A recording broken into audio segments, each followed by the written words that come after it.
welcome to Basketball on the only podcast breaking everything happening with the Lakers, Clippers, and Sparks. I'm your host, Edwin Garcia. Joining me today is Dar E. N. Viziri, aka Dime Dropper. Dime, first off, how you doing? Before you even answer that, second off, we've made it. It's now going to be a Sparks-centric podcast. This is something I've been really excited about since the inception. I'm like, we got to make sure we include the Sparks. I want to do a Sparks podcast. Let's mix it in. So now we've done the full tilt. So I just wanted to acknowledge that, get excited about that, and now I want to ask you, how you doing, man? Now that we're past the Clippers-Lakers time, and how you been? I could not be more excited. I am happy about this. It's less stressful, I think, for the both of us. We feel. I don't know. You write for the Sparks, but would you say you're less busy? Great question. Yes and no. I feel like I'm less busy, but it's more focused because now I get mainly Sparks questions. Everyone's like hitting me up for Sparks stuff. So the busyness is still kind of high, but it's just when the Lakers and Clippers and everything's going on, you know how it is. It's just like, it's more of a marathon. This is like a shorter run, you know, it's going to be busy, but like not as busy as like 82 games spread across 9 months, you know, like all that kind of thing. So it's like a new experience. So I'm definitely vibing with it. Yeah, I'm super excited. I think obviously, as we've talked about so much, WNBA is on the rise, and there's been so much hype for this upcoming season with Caitlin Clark, especially. I mean, those ticket prices, I don't know if we've talked about it, but those ticket prices for the Sparks game against the Fever are just, I've never seen anything like it for a WNBA game here for the Sparks. I mean, $200+ just to get in the door. They've now moved it over to Crypto.com Arena or Staples Center. And are they allowing full 18,000 capacity? Because is it going to fill up? Normally, yeah, normally it's just the PR15 and that kind of area down. I'm not sure if they're going to do full capacity. You mean the lower bowl down? Yeah, lower bowl down, exactly. So I think I've seen tickets going even higher, so they might open up that last spot. I haven't checked. Let me go. I'm gonna do a quick look at StubHub just see if that's available. I think I did see that it was available, so they might open up the whole thing, which makes sense. I mean, I can't imagine, besides the hiring of a couple extra workers to work that section, it's not like that. You know how it is. That section's not like, it's not closed off in the sense of it looks any different. It's just there's no reason to go up there because no one's, you know, getting tickets. So I'm not sure if they are, but they might. And if they do that, I mean, it'll be interesting to see if it will become like, you know, the highest, you know, viewed game, at least in the last few years, because they definitely haven't been open recently. So that's going to be an interesting thing to kind of check out what the numbers are going to look like for that. I think every Fever game is going to do numbers that are pretty ridiculous. It looks like they are. I'm on StubHub right now, and they're selling those for like $80, $100, and that's like, as you know, that's like the, you know, not the greatest seat in the world, right? 300 level. So it looks like it's open. I mean, on StubHub, they're going for that amount of money, and like you said, the lower bowl, you know, is going for almost like what kind of the Lakers equivalent of that would be, which is, you know, hundreds of dollars, you know. So yeah, that's definitely not the norm for a Sparks game by any stretch. It's usually, you know, 10x less than that, you know. So that's crazy. Yeah, so I'm just super excited. And obviously, one thing that I'm begging and praying for one day with the Clippers is that we have homegrown talent, start from the top. And with Cam and Rakia, I'm super, super excited. Are we starting with Sparks Talk? Is that what we're doing in this episode, Edwin? Yeah. We're going to start with Sparks Talk. We'll get to Clippers and Lakers briefly. This will probably be a smaller Clippers-Lakers segment just because not a lot of news. But even then, as you know, there's still, you know, constant things happening. It's a little slower. So we're going to start with Sparks and then go there. We'll probably generally start with Sparks from now on just because they'll have games versus whatever, you know, unless like big LeBron news, big Kawhi news, big PG news. Until we get those, we'll probably keep them to like that middle segment instead of the front segment. Yeah, it's their season now. We show them the respect. And obviously, you know, this is this unique experience where Edwin and I are actually on the same side. So yeah. We're like that meme, right? The red scarf, blue scarf united there. Yeah, but see, I wouldn't put the Clippers and the Lakers as you know, as far as Bloods and Crips. You know what I mean? You know what I mean? I don't think it's that. That's Lakers Celtics to me. If we're talking that, you know, deep hatred. It's just funny to be like, are the Clippers good enough to be the Crips? It's like something I never I'm thought not even about. I'm not even saying that. I just think the animosity is just Sure. a little forced, Yeah. My sis, she's into sports, but she's like, way more casual. She kind of asked me about this. She's like, but why? Like, why do y'all hate? I'm like, it's just kind of like the proximity, basically. There's not a real reason. It's not like Lakers Celtics. There have been documentaries and books about it. It's I can give you reasons why. Clippers Lakers. It's like I don't know. We're close to each other. It's like, and I'm just like, hey man, this is my city. And I'm like, okay, why can't it be both our cities? Like, cause I said so. It's kind of Well, gets your brain kind of thing going on. well, no, Laker fans only had a problem when the Clippers started getting good. Before it didn't matter, but when we started getting good, it was a whole fuss. And then Glenn Rivers, with his Celtic attitude, did the whole covering of the banners. I think that really changed a lot of Laker The fans. banner did. I remember when they covered the banner. That was national attention about like, is that disrespect? We still debate it, right? I kind of think it kind of is, but like, I'm not so mad about it. And I think you're kind of like, well, it's a different team. Yeah, that was. I think you're right. That's kind of It was a turning the point. Glenn Rivers. Yeah, yes, turning point. The Glenn Rivers, blocking the banners and putting those selfies up. Or not selfies, because as you mentioned, they're not self portraits, and not holding the camera. I get it, but the banner, the pictures up there, and the Clippers getting better. That's what started causing a rising tide of like, hey man, their fans started talking. Pat Bev's in Vegas talking about, don't talk to us. And next thing you know, that first opening night that game, you could feel the energy was unlike any other Lakers Clippers game, minus like when Shaq went for like 63 or something like that. So it definitely started something, and it's obviously still lingering there. It's still present when the Lakers Clippers play. I'll be interested to see in like 5 years if that's still there. I think it kind of will be, because I think you guys are heading generally in the right direction where you're trying to win, and I think you'll be more successful than less successful. So I kind of think it's here to stay, unless you have an epic collapse where you're at the basement for like 5-10 years, which honestly I don't think is happening. I think you guys won't have long-term, like, I think the darkest days of the Clippers are behind them, as long as Ballmer's kind of owner. But that's my opinion in general. I don't know what you think about that. No, but you're probably right about that. I just think I'll give you this timeline of events.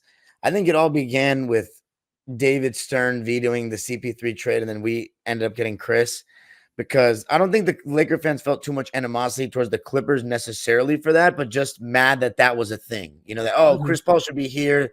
I hate this. You know what I mean? Yeah. But I will say, though, that first year, for the general consensus, it felt like people were excited the fact that both LA teams were going to be good. That 2012 season, there was a buzz. Like, everybody was like, oh my God, like, which team is better? But it wasn't super competitive till the next year to me, where you guys got Dwight Howard. And then after 2013 at that point, I remember that's when I went to school and Laker fans were hating because we had gotten good. And as you said, as time went on, it was the Lakers' worst period in history, and it was the Clippers' best period in history. Yeah. So I think there was a level of animosity that was growing. And then, as you said, the Glenn Rivers, and then it cooled down for a little bit, like after Lob City. And then you had like that 2018 opening game with Blake Griffin and Pat Bev and Lonzo. It wasn't like that. People weren't talking about it. It was more about Lonzo Ball's first game than it was Lakers Clippers in any way. Sure. And then Kawhi, that whole saga, Clippers winning the Kawhi sweepstakes over the Lakers, that elevated things. And then everything the Clippers did, as you mentioned, the taunting, the billboards, with the slogans that were very spotlights over street lights over spotlights. It was a lot of sneak dissing. A lot of sneak dissing. And then I would say calm down again for a little bit when Kawhi was hurt for like that whole year. Yeah. Because I remember the 2022 Laker Clipper games, they would not have that much animosity and stuff like that towards them. But then after Westbrook came, I feel like it was another like, oh, let's do what the Lakers couldn't do and get the most out of Westbrook thing. So I think it's kind of funny, though, speaking of those banners and the anti-Laker slogans, we did this whole thing about how we're like a gritty team, and all this. And yes, without the spotlight, and we literally got 3 stars and just put together a bunch of stars and have no identity. It's just, well, yeah, it's the classic story of a startup that becomes the big corporation and does it like we're against what the big corpos do, and then when they become big corpo, they do the same thing. It's like, hey, I thought we were against this. Like, what happened? So yeah, it's a story of all this time, and yeah, I never thought about those connections. Right, the Kawhi thing as well. Right, it's another layer. We were supposed to get him. He went to y'all. That's messed up. And then now we got to play him. And like, it's kind of a combo of the CP3 and Doc Rivers rolled into one because Doc's still coaching, and then you guys took our guy, and now you guys are a juggernaut. Like, what's going on? And then the Clippers, I think, definitely also get a boost of like, if you're a Laker hater, you're kind of a Clipper sympathizer. So it's easy to kind of get people to be like, hey, like if we all just gang up on them, like just kind of low key root for them when these games happen, it kind of creates that too. So it's an interesting division, and it'll be interesting to see how it develops moving forward. Funny enough, we said we started Sparks, but we went into like why are the Clippers and Lakers but that not get along? That's honestly good because we won't be talking about them as much this offseason, people. For so sure. The fact that natural conversation like that's coming up as if we were at a bar sitting down talking or a gym, that's good. So enjoy those. But yeah, I was gonna say about the Sparks, I do feel bad for Mackenzie Forbes. She did not make the final roster because as a USC player and somebody I rooted for just now in the tournament, going all the way to the Elite Eight. Disappointing, but WNBA is tough. It just shows you how tough the WNBA is to make. Mackenzie Forbes, obviously, very good scorer, knows how to put the ball in the basket, good size, but the W, it's a different level. Yeah, it's a different level. That's what I try to tell people. I knew these things were going to happen this year, especially for like the newcomers such as yourself. And there's a lot of newcomers. I've had people, you mentioned how busy am I? I've had more people DMing me, asking me questions, asking me even questions they don't understand. Like, why does the season start so quick compared to college? I'm like, oh, you're new here. Like, this is like how it is. Yeah, it's pretty rough. And they don't have chartered flights. I thought I just assumed. And it's like, oh yeah. So a lot of people are learning what's going on. And yeah, that's one of those things. Like you could be, even though she wasn't a high draft pick, there are going to be first round draft picks, second round draft picks that get cut and have been cut. It was something. We'll start with kind of the final roster here. let me read it off first. And by the way, are there charter flights now? Wasn't that a big thing? That was just a recent development that there are now. So that's been a recent development, and as of the time of this recording, we're getting more information. The short answer is yes. The long answer is kind of right now. So it was announced that they got a partnership with Delta to have charter flights from here on out, right? But we found out, well, yes, they announced it. Oh, but y'all need flights tomorrow? Like, I don't know about tomorrow, So there have been a few mixed messages there. Kathy, the kind of face of the WNBA, kind of like Adam Silver is, for the NBA, she's going to have a meeting with a lot of the key players, I believe in the union tomorrow. And there's a little confusion as to when are these fights going to happen. We know a few teams are going to get them right away, like the Fever, and we know the Aces already kind of have something going on, but it's been a little bit of a mixed message. We know the Sky are going to not be on charter flights for this upcoming game. So we don't have clarification on, okay, you guys announced it, but like, when's it starting? You said you announced it this year, but we have regular season games starting Tuesday, Wednesday. Sounds like some teams won't have it right away. So hopefully in the next 24, 48 hours, we get a timeline of, okay, starting the second week or whatever, everyone's going to have it. But it's supposed to happen, but we've already heard stuff that certain teams aren't going to have it. Sparks won't have to worry about that immediately because they're playing at Long Beach. So, they'll probably just take like a really nice bus from LA or whatever they're going to do, to kind of head over there. Or maybe they'll just tell them, hey, just get there. I'm not sure. I haven't really asked them how they're going to do that. They're either going to go themselves or maybe they will kind of almost treat it like a road game low key and meet up at like, crypto or something like that and then go there. But yeah, it's something that's supposed to be happening, but it's not 100% here just yet. So we're getting some final details. Again, a lot of these things, it gets a little messy. They're like, man, it's really something. Yeah, it's not like the NBA. I feel like the NBA is way more, the communication and when things are happening are much, much clearer. The W's had some issues, and now with more eyes on it, it's going to get a bigger, sounding board, which I'm very appreciative of, because before, Dan, it was like we were yelling like this stuff's like borderline inhumane for professional. What's going on? And people would just be like, I don't know. And now it's a louder voice of people being like, man, this is messed up. And they're like, you're right. Our bad. So at least more people, it's getting that attention. So, all right, here's the roster. I'm going to go up and down just from the jersey numbers. So we have Zaya Cook at 1, Rakea Jackson at 2, Lexi Brown with rocking number 4, Derica Hamby at 5, 7, Stephanie Talbot, 10, Kia Nurse, 12 is going to be Ray Burrell, 15, Ari McDonald, 22, Cameron Brink, 23, Azurey Stevens, 25, Leja Clarendon, and 28, Lee Yuru. So I'm really excited about the roster overall. Like, as you mentioned, Mackenzie Forbes was cut today, as was Monique Billings. And there was another player, I believe, that was cut today. Let me look. I've been kind of documenting it as we go along because it's been so many. Who else? There's another one.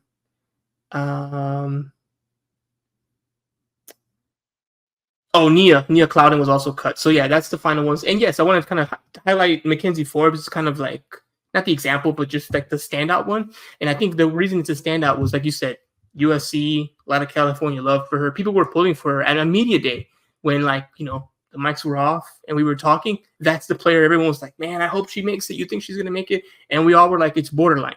And she made it until the very last cuts when they had to make the cuts. The one thing I'll say is, as you'll notice, Dime, once you're getting more into it this year, the WNBA is a funny place. Things happen. If you're asking me, is her career done? I would say no. Very likely that another team picks her up. Injuries happen. Very, very realistic for, it's not something we want to root for, but, someone tears an ACL or something, they need a guard. Guess what? They call up Mackenzie Forbes. She's on a, 10-day contract. She's on a hardship contract. She earns a spot like that. That's happened very often. I wouldn't be surprised if the Sparks will do it. Very likely, if someone goes down, that might be the first person they call. If she was right on the cusp, they're like, hey, we need somebody for 8 weeks. Like, come through. Like, that's not an uncommon thing. So I'm sure she's, keeping her head up and knows this and has heard this from players. Even players in this team have gone through that. Ray Burrell, I believe, was undrafted and kind of fought for a contract, ended up getting it. Stuff like that happens all the time. So hopefully, she's in good spirits with that stuff. I think the roughest part for me was a couple of days ago.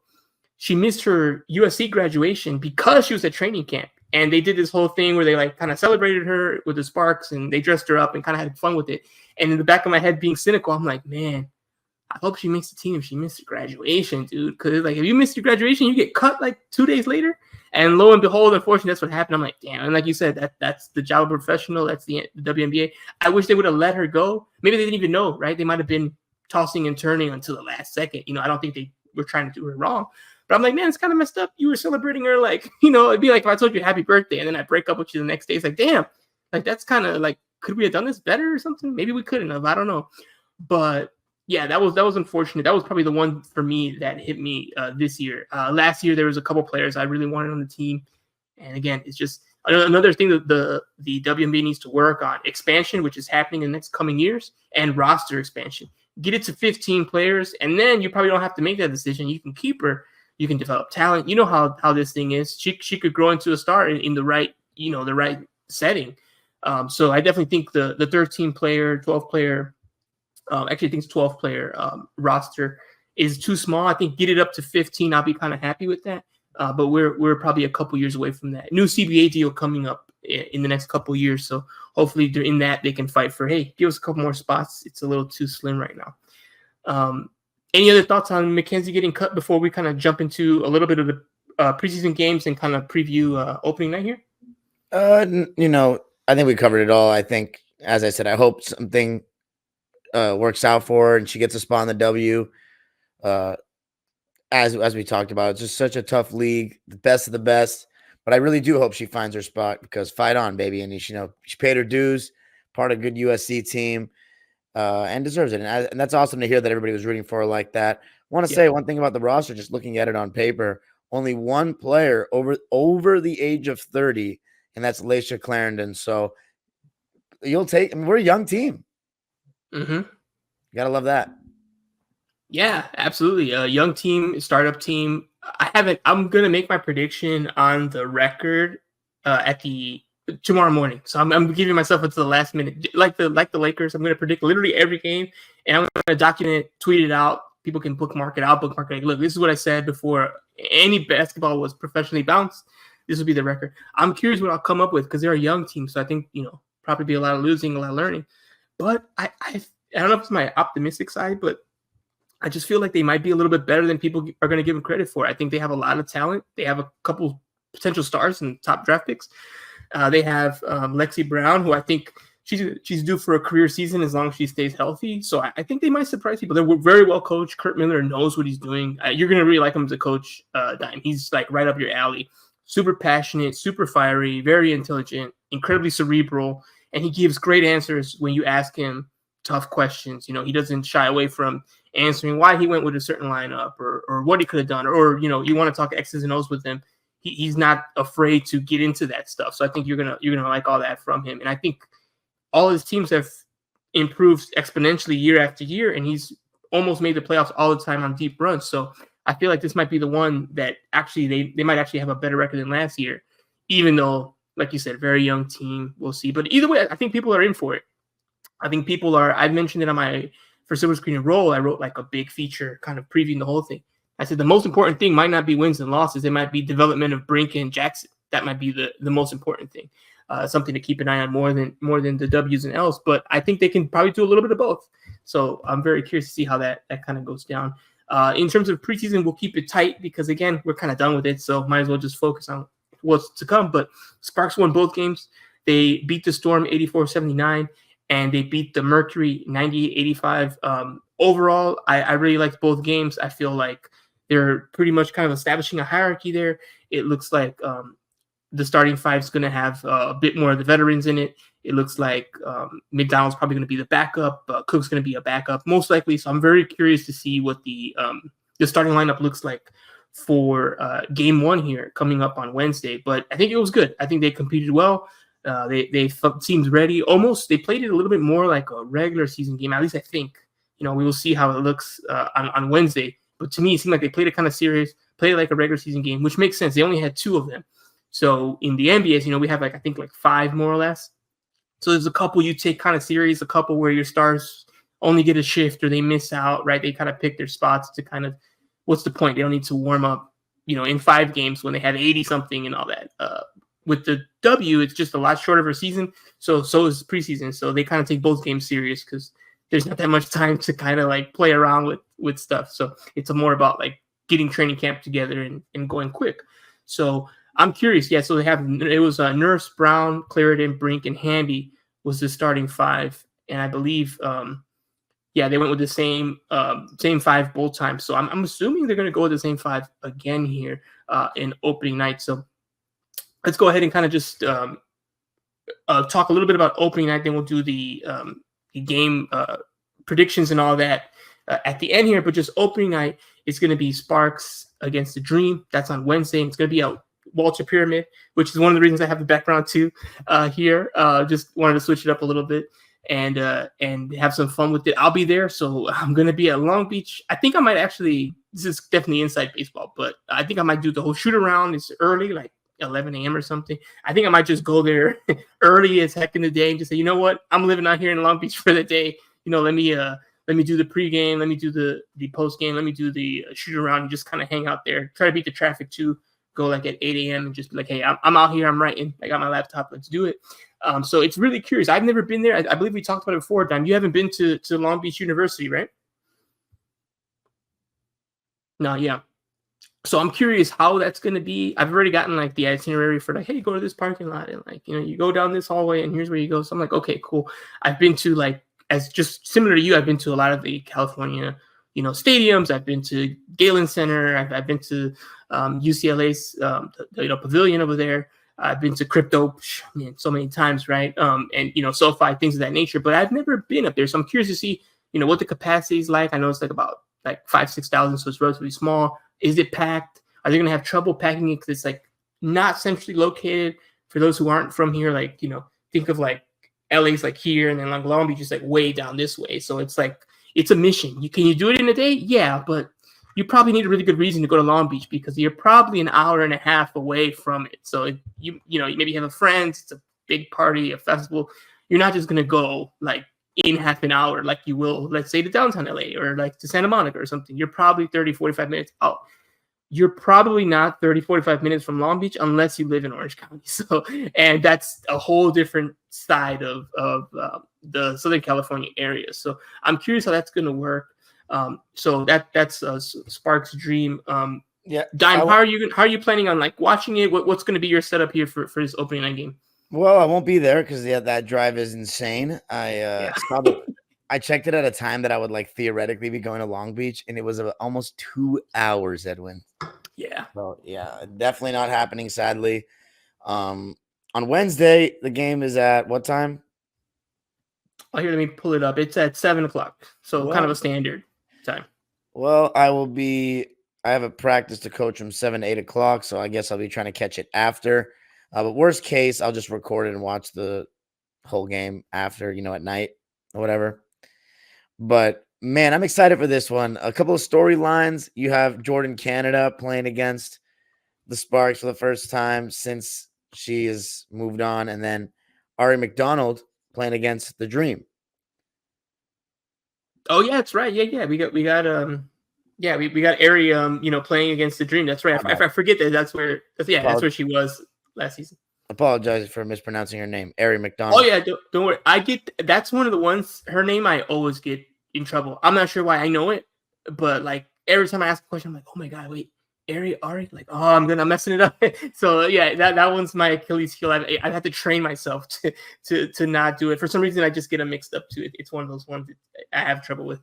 But yeah, she'll be playing for the first time against the Dream. She was there last year. I think she was a really good spark plug for them last year. She has a really good offensive, bag, and I think she was a low key a really good pickup that's going to help this team a lot. So I'm curious to see again how that fire is going to work playing against the Dream. Does she have a chip? I don't think Canada has a chip because she killed it and she just got a good back there. But we'll see. There might be some energy there to say, hey, let me really bring it to them. You know how that can be with players when they're coming back. It can be love, but it can also be kind of the extra juice to ball out in ways maybe you normally don't. So I'm curious to see how that'll go as well. Other than that, that's about it for opening night. Just want to see how the energy is and see how things go from here. Yep. Then the addition of the great Tina Charles as well. I'm looking at the Dream roster right now. That took me by surprise. And then they're stacked. What? Yeah, they're stacked.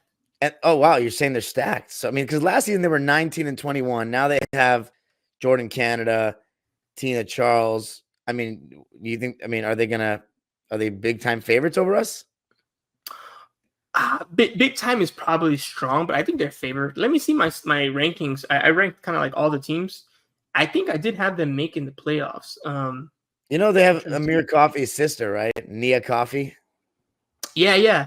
They're a fun team. I think last year they had a really nice streak where they went on a run, I believe midway through the season, and they looked like they were going to kind of, make some noise.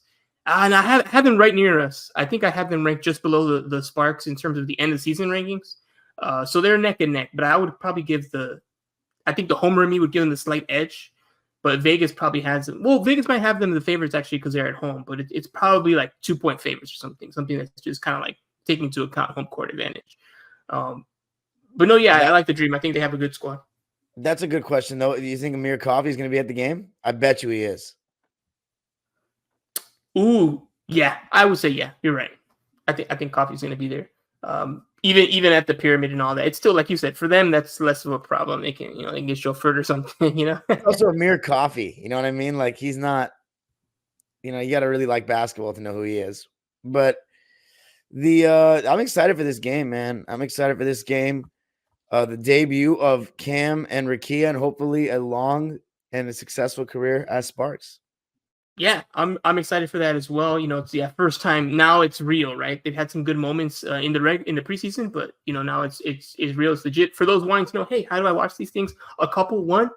Spectrum's going to have a lot of the games, including the first game. They have, I believe, 20 of the games because a few are national and stuff, so they don't have the rights to those. A few are exclusive to Amazon and other things. So they have about half, actually literally half of the season is going to be on Spectrum. So if you have Spectrum to watch Lakers or just sports in general, all you got to do, turn on Spectrum, 30 minutes before the game. They're going to have a pregame show, same kind of deal as they do with any other event. And I definitely recommend everyone gets WNBA League Pass, which is super cheap. It's $24 and it's the whole league. So, I mean, it's a hell of a deal. So I definitely think that's a no-brainer to me for anyone who's interested in the WNBA. Just pay the one-time fee and boom, you got every single game and all the archives, and it's a pretty good service. It gets better every year. Everyone complains about WNBA League Pass, just like everyone complains about NBA League Pass. So you're gonna have similar things hey man, this and that. But overall, it's a fantastic product in terms of just what it provides, and it's pretty cheap. I hope one day they bundle them all together. Or I think they should honestly. I think if you buy NBA League Pass, you just get WNBA free. That seems to me like a no-brainer. But I don't know. We'll see if that becomes something they do in the future. I think they probably will. But also they have a new media rights deal they're going to get. So maybe it'll be a whole new thing for the WNBA. We're not sure where that's coming from, but a lot of money's coming into the league for sure. And they've mentioned it. They're like, once they get their new,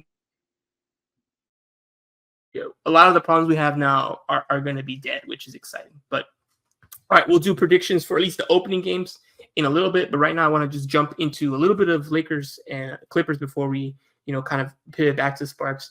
I'll start on the Lakers front. So everyone's been asking. The main question I get like on a daily basis, Dime, is something about LeBron or something about the head coaching position. That's like all anyone's talking about, right? At least in terms of that, not like the NBA playoffs, which have been, I think pretty great. So unfortunately, the news is there's kind of no news, right?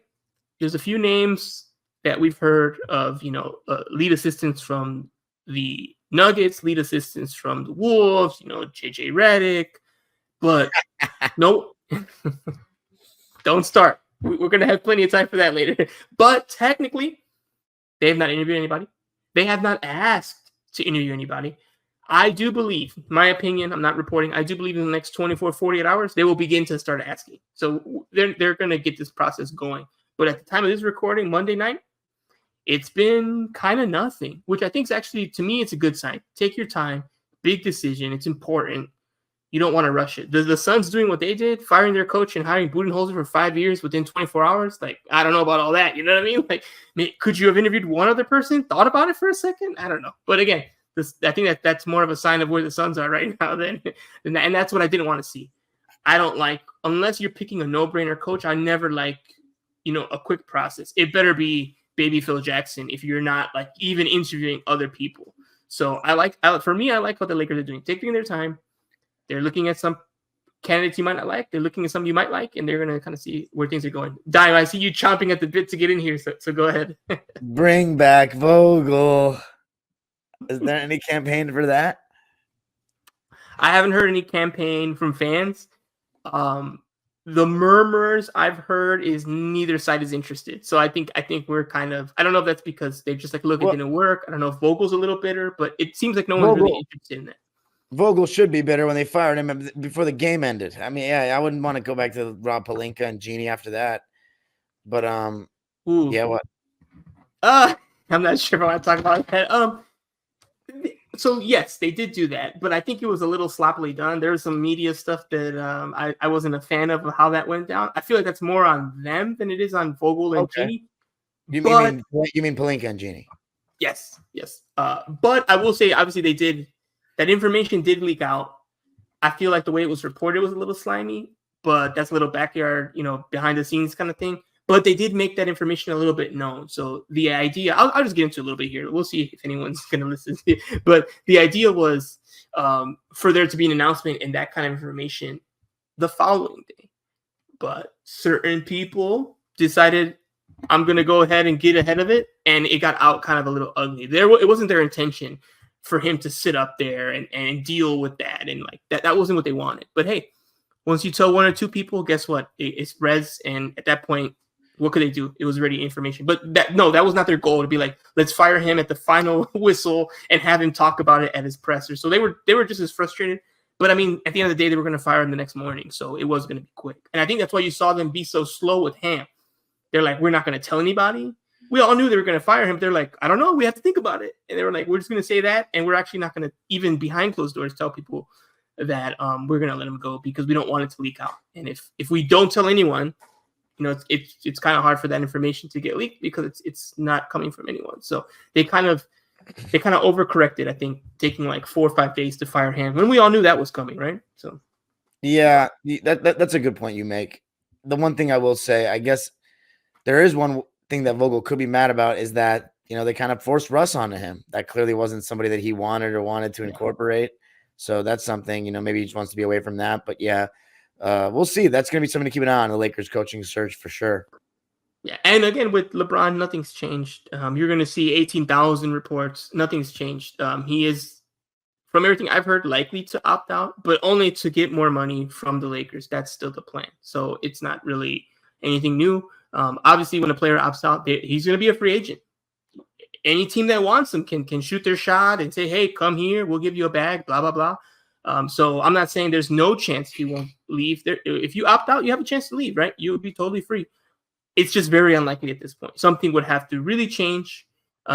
They seem to be in concert with, okay, when that happens, we'll deal with it and we'll negotiate and we'll do what we want. The Lakers want him back. They don't care what the number is. So it's just a matter of, okay, we're going to come to terms. And in the meantime, probably want to, hey, what do you think about this coach? And what do you think about this? And that kind of thing. But yeah, he'll be totally, once he opts out, he'll be totally free to do what he wants. But it's expected by all parties, including on the LeBron side, that it's just a matter of figuring out what kind of contract he gets. How many years? Will he have a no trade clause? Stuff like that. But we'll get there when we get there. We're still a few weeks away from that. At least I think. I don't think he's opting out anytime soon. And then the draft stuff's just happening right now. They're having the combine in Chicago. So we're seeing, how tall is Bronny? How high does he jump? All that. Yeah. Or am I sick? You want to know my size without sneakers, with sneakers? For me, I always want to know with sneakers. You don't play barefoot. I don't know about you, Dime, but I just want to know what everyone's height is with sneakers because that's how they play. Do you have a height opinion here? Not really, to be honest. Yeah. But I feel what you're saying because they are wearing shoes when they play basketball. Yeah, so I'm like, just tell me your height in sneakers and we can leave it there. But yeah, as you know, heights and that kind of thing can always be funny. KG would never admit that he's 7 feet tall. He just didn't want to be. So he's 6'11", and it didn't matter what the tape said. So it can get kind of silly with that stuff. But all right, cool. That's what's happening on the Lakers front. I'm going to actually let you kind of run it here, Dime. Is there anything about the Clippers we need to be updated on, or any feelings you've had now that we're another week out of the season, or anything from the Lawrence Frank conversation? Anything you want to kind of highlight here? Well, it just seems as though the Clippers are going to try to run it back because they have no choice. We have no pick this year, although the pick this year is like the 26th pick, and this is a weak draft. So I don't think this year's pick is a big deal to lose. But in the coming years, to not have picks, what's the point of just sucking going into a new stadium when you can at least win 40? Like, from a business perspective, you can guarantee like 45 wins to 50 wins. Doesn't make sense for them to tank yet. And it's sad because I want them to change directions. Yeah. But it's just an unfortunate circumstance of where they're at. The main conversation is centered around Paul George. Is he going to want a max? Is he only going to accept a max, and is Philadelphia going to offer him that? And he's going to take that even though he'd be leaving home? That's been a lot of the conversation. Doesn't sound like the Clippers want to pay him the max, but at the same time, if you don't pay him, you're going to let him leave for nothing. Whereas if you pay him, you might get a chance to trade him later down the line. So yeah, that's the conversation right now in Clipperland, and it's an unfortunate one, Edwin. Not one that I'm very excited about having to run these guys back again when I'm watching OKC's young team play in this second round against Dallas, and there's no sign of them slowing down. They're on the up and up, and they have our picks. So the another thing is if we bottom out, they're going to get high picks and just keep getting better. So you're seeing how screwed the Clippers are now that this Kawhi Leonard thing hasn't really worked out as they've planned because of Kawhi Leonard's body's been letting him down. And then, of course, listen, Edwin, like if Paul George and James Harden even played a little bit better, let's say we beat Dallas, like the Clippers were not winning a championship without Kawhi. So it's kind of just, as we talked about earlier, it's just a waste. We don't get participation trophies. It's not like for example, the Cavaliers, the Indiana Pacers, where, they took this big step this year. You know what I'm saying? Yes, it means more to go around further when you're a team developing like that. Because like for me, if you're the Cavaliers, yeah, you're going to lose to Boston, right? But you made it around further. Evan Mobley and Jared Allen, before he got hurt, looked so much better in the playoffs this year after that year of experience getting crushed by the Knicks. Depth and Garland, Mobley, and Allen, especially Garland and Mobley, should keep getting better. Donovan's in his prime. To me, if you're the Cavs, after seeing the way this playoffs turned out, you got to try to bring this team back. This team looks like they can be consistent. You don't like them? So I don't like them, but what my main thing, because I had this conversation with some people who I won't name, but I was like, well, yeah. And I did the same thing. I'm like, what happens if the Cavs surprise me, make an Eastern Conference Finals, make some noise, make the progress? And they told me that's great. It doesn't matter if when behind closed doors, Donovan Mitchell's like, I'm not coming back regardless. So up to you. Like you said, do you let me just walk next year? Or are you going to trade me? Up to you, but I'm letting you know now, it doesn't matter what we do. I'm not coming back. I'm not saying that's what Mitchell's saying. I'm saying if that's his opinion, regardless of their progress, they're stuck in a tough place. They have to think, okay, do you try to convince him? Say, you know what? I'll take the risk. You're going to love it here. We're going to bring extra players, yada, yada, yada. Or do you say, hey, man, I can't let a guy of, Mitchell's caliber leave when I know the Lakers will probably offer 3 draft picks and this and that. And I know he just told me he's going to leave. So I think Mitchell's the big thing. Obviously, he's not going to tell you, and he says all the right things. Oh, I love it here, blah, blah, blah. But that's the big question mark. So I'll leave it to you, Dime. Let's say they make a little more progress. You're happy with it. Let's say they make another round. If Mitchell privately tells you, I'm probably not coming, doesn't demand a trade, but just says, hey, I'm not coming back regardless. Do you say, okay, I'm going to try to win one with you? Or do you say, hey, I can't let you walk away for nothing next summer, not this one, but the following one? And do you trade him? What would your decision be there as a GM? Well, I would say yes, I can't let you leave for nothing. But my first thing would be why? Why would you want to leave? I mean, this sounds like the only reason Donovan Mitchell would want to leave Cleveland is because it's Cleveland. He wants to fiend a big market team. But like, if you actually want to develop and hopefully try to strive for a championship, I think, and want the keys to the car, I think Cleveland is a really solid situation. I mean, you want to go away from Evan Mobley? Like, I think this guy's going to be a beast. I don't know when he's going to be an all-star, but he will be. Darius Garland, are you going to just give up? You think he's peaked as a player? Like, I don't necessarily think he has peaked as a player. And, you know, you got to see where you want to fill in. They could still improve their supporting cast, but Jared Allen was playing well before he got hurt. And, like, unless Donovan Mitchell says, you know what, I got to be a second option, then I understand leaving. But if he wants to be a first option, God, I think Cleveland's a great place to be, Edwin. They took a step further this year. Like, I don't know. That's my opinion on it. I would not. Donovan Mitchell going to the Lakers or the Knicks or something, like, sounds ridiculous. Like, I would lose a lot of respect for Donovan. I honestly would. Okay, well, we'll see what happens. I don't know too much more else besides the fact that I know the Lakers are interested, and you know the Knicks, everyone else are interested. I don't think no one I've spoken to has actually talked about what Donovan thinks. So we'll know more in the summer. If they're selling him hard, that means he didn't want to sign back and they decided that. If they're not really hearing anybody, that means that, you know, the relationship's generally good, or they believe they can re-sign him or whatever. You know, those are conversations obviously they're not going to have during a playoff series. They're going to have those in the summer too and try to get a feel for, you know, where he is. I'm not a big, you know, Simmons fan, but he was the first person I heard mentioned his pre-agency, right? You're not a free agent, but it's your last year, and teams get nervous, right? Do we risk it? You know, the Lakers are in the same situation, right? With D'Lo, they didn't trade him. He could walk. He could decline his player option and say, you know what, I'm going to go to, you know, whatever. LeBron's in the same spot, right? He's got a player option. He said he's going to decline it. He could walk. So these are the kind of games that teams have to run, that they can attain these players if they want them, or if they decline, they can still get them. It's those tricky spots. So all that stuff we'll talk about once we kind of get more into that in the offseason. But okay, cool. That's the end of Lakers Clippers chat here for this segment. Let's come to the final part here. Same thing we used to do for Clippers and Lakers. We'll go through the games happening this week for the Sparks and then quick little predictions, and then we're out of here. I only have 2 games this week since they're starting in the middle of the week. First game is Wednesday, Sparks Dream, 7 o'clock, Spectrum Sportsnet here in the LA area, but not at Crypto. It's going to still be at Long Beach, the Walter Pyramid. Dime, I have the Sparks winning the home opener. I think they'll have the energy. They'll have the crowd. It's the first game. These teams are relatively even. So I have the Sparks winning. What are you going with? I'm with you as well. Sparks W, baby. Let's get that season rolling with a W for the WNBA. I also got my orange WNBA hoodie that Bean wore. Oh, let's go. I've been wanting to get one, but every time I look, they're sold out. I didn't look this week. I'm slipping on that one. Yeah, that's a dope hoodie. I love that hoodie.